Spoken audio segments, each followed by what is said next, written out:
भाई यूपीआई को लेकर जो एक बिल पास किया गया था सदन में, जो कि सीधे वो बिल आम जनता पर लगता। यूपीआई जितने भी चलाने वाले लोग हैं उनको ये, अगर आप कहीं पर ट्रांसफ़र करते 2000 से ज़्यादा तो आपको चार्ज देना पड़ता। और ये सीधे सीधे कहकर समझिए कि जो खरीदी बिक्री करेगा उस पर ये बिल लागू होता। और इस पर मैंने पहले भी एक वीडियो बना के डाला था और ये बिल पास नहीं होना चाहिए था, ये मैं कहना चाहता हूँ। और इस बिल का विरोध एक सांसद है जिनका नाम है संजय सिंह, उन्होंने खुलकर इस पर विरोध किया सदन में और बोला कि ये बिल किसी भी हाल में पास नहीं होना चाहिए। अगर ये बिल पास होता है तो फिर सीधे आम लोगों को परेशानी हो।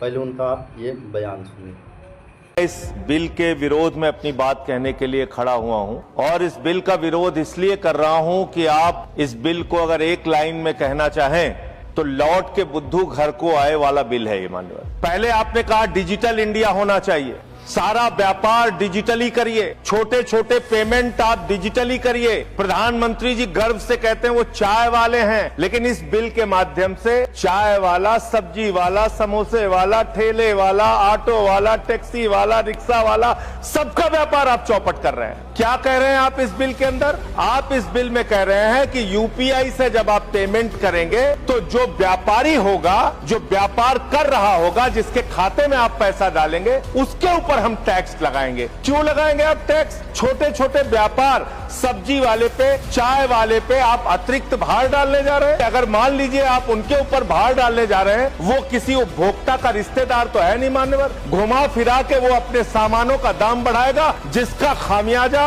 लोगों को भुगतना पड़ेगा, जिनके ऊपर टैक्स के बढ़ने के कारण महंगाई बढ़ेगी। तो ये दो तरह से मार करने वाला टैक्स है, नंबर एक। दूसरी बात, ये बिल लाया किन परिस्थितियों में गया है ये देश को जानना जरूरी है। 31 मार्च 2026 को जो United state trade representative USTR, इसने आपत्ति जताई कि हिंदुस्तान में यूपीआई पर जीरो टैक्स की वजह से हम लोग बर्बाद हो रहे हैं, तो ट्रंप के दबाव में भारत की संप्रभुता को गिरवी रख के ये बिल लाया गया है। इसलिए इस बिल के हम खिलाफ। मानव विदेशी दबाव में भारत की संप्रभुता को गिरवी रख के आप ऐसा बिल ला रहे हैं जिसमें फॉरेन इन्वेस्टर्स को टैक्स में 100% एग्जम्पशन दे रहे हैं, लेकिन जो हिंदुस्तान में छोटे छोटे व्यापार करने वाले लोग हैं उनके ऊपर आप टैक्स लगाने जा रहे हैं। मान्यवर, ये सरकार कहती है यूपीआई के पूरे सिस्टम को मैनेज करने में आपको पैसा खर्च करना पड़ता है। अरे भैया, 27,000 करोड़ रुपए तो आपने सिर्फ मिनिमम बैलेंस चार्जेस के नाम पे 2 साल में देश के करोड़ों उपभोक्ताओं से ले लिया।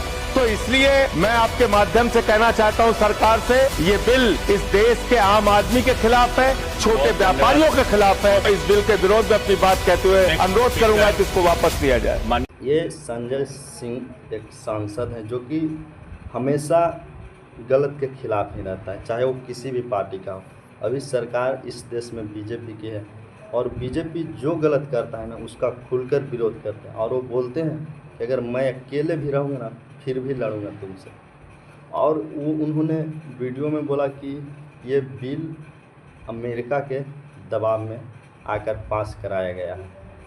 क्या इतने अच्छे दिन लाने के लिए प्रधानमंत्री जी बोल रहे थे? जो बोलते थे कि हम अच्छे दिन लाएंगे, यही अच्छे दिन था कि आपको दूसरा देश जो कहेगा वो सुनिएगा या फिर अपने देश के हित के बात करिएगा? अगर आपसे कुर्सी नहीं संभाली जा रही है तो कृपया करके आप भी इस्तीफा दें। जैसे धर्मेंद्र प्रधान इस्तीफा दिए ना, उसी प्रकार आप भी अपना इस्तीफा दे दीजिए। बेहतर रहेगा देश के लिए और देश के युवाओं के लिए। जय हिंद।